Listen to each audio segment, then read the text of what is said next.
Hi, John and Linda. Pleasure to have you back in the office again today. I understand that you had some questions regarding your investment policy and overall investment allocation recommendations that we discussed in our first meeting. More than happy to go through those with you today. So, why don't we jump into the investment policy? So, with the investment policy, we want to get started with your overall investment objectives. What do you want this money to do for you?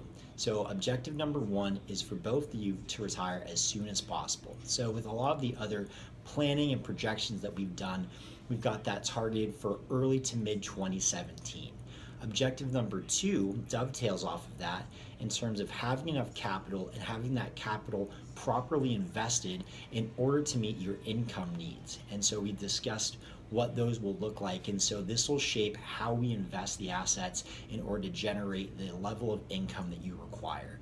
Objective number three is going to be proper utilization of your cash within the portfolio and making sure that we have enough cash on hand to meet short-term needs and goals while also not having too much cash and having that properly invested to meet your long-term goals. Objective number four is tax mitigation and just making sure that we're tax aware and tax conscious with any moves that we make within the portfolio. So looking at all of those objectives, we move along to your risk tolerance and investment profile. And so in our previous discussions, you've mentioned you had a moderate level of risk tolerance. And so that paired with your certain objectives and goals that you have is going to put us in a pretty good spot in terms of determining what your investment allocation is going to be. And so keeping in mind that you want to retire, but this money has to last you 20, 30, maybe even 40 years to fully meet your retirement goals, we're going to want to have a proper risk allocation assigned to your investment allocation. So that's going to take us down to the actual investment allocation. And so maybe the best way to get started here is looking at what you're currently invested in, how that's broken up into the different asset classes. So I've taken a look at your cash account, John's IRA, John's Roth IRA, and Linda's individual investment portfolio.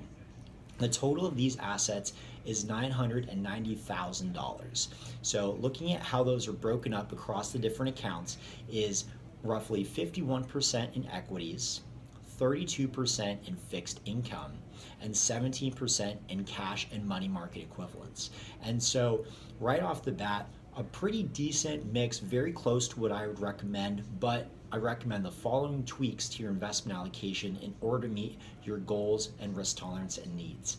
So what I would recommend is bumping up your equity allocation up to 55%, government fixed income up to 35%, and then dropping your cash allocation down to 10%. And so what we're doing here is decreasing that cash balance and then bumping up your exposure to equities and those risk assets that are going to generate growth for the rest of your investment time horizon for the plan, which is going to be roughly 30 years. And so we want to make sure that there's enough equity exposure to fuel the growth for the next 30 years for the portfolio. We also want to increase the fixed income up to 35% to make sure that there's the proper amount of fixed income to generate the necessary income that you've discussed with me on a yearly basis. So within those two, that's going to be the two primary things that I address here with your overall investment allocation. With cash, we have a remainder of $100,000, roughly 10% of the portfolio in cash. Now, what I would recommend here is dividing this into two buckets, roughly $60,000 for emergency fund needs. And so we've discussed that $60,000 is the level that you would like for emergency funds. This bucket is going to go towards things that come out of the blue and might not be anticipated as part of normal expenses.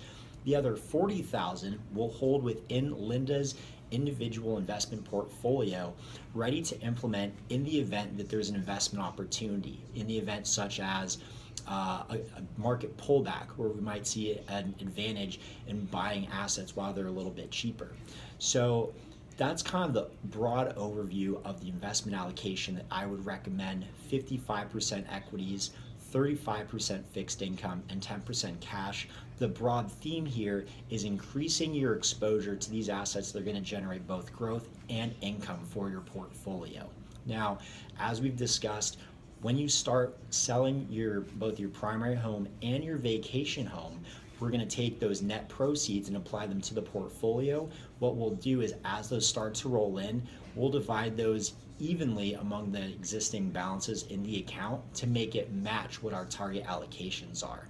So that's kind of a broad overview of the target allocation, and within each asset class we'll have further breakdown of large cap equities, small and mid cap equities, different types of fixed income such as government fixed income versus high yield or investment grade corporate fixed income.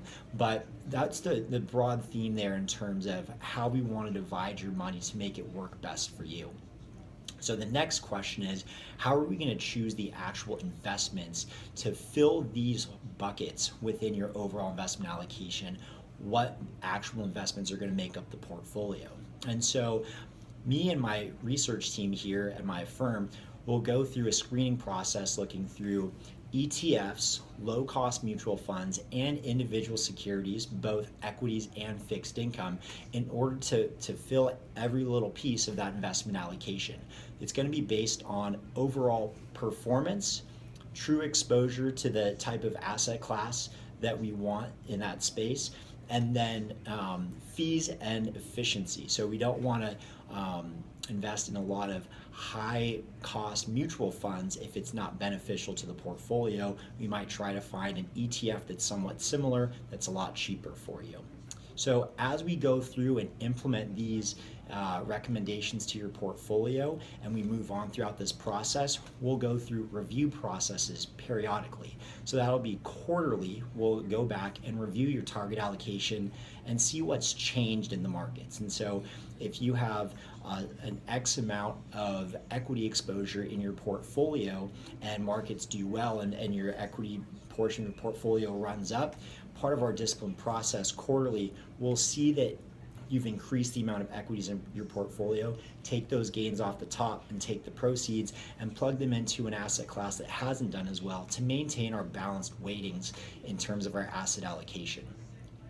And over time, as we see things change for you in your personal situation, with you progressing through retirement, we'll eventually start paring down your overall recommendations in terms of risk. And so right now, we do want exposure to growth and fixed income in terms of generating those needs. But as we progress further throughout your retirement, we're going to focus more on capital preservation and making sure that the assets that you have are safe. So I hope you appreciated this run through of the investment policy, investment allocation recommendations that I had for you. If you had any other questions, feel free to reach out and we can discuss. Alrighty, take care.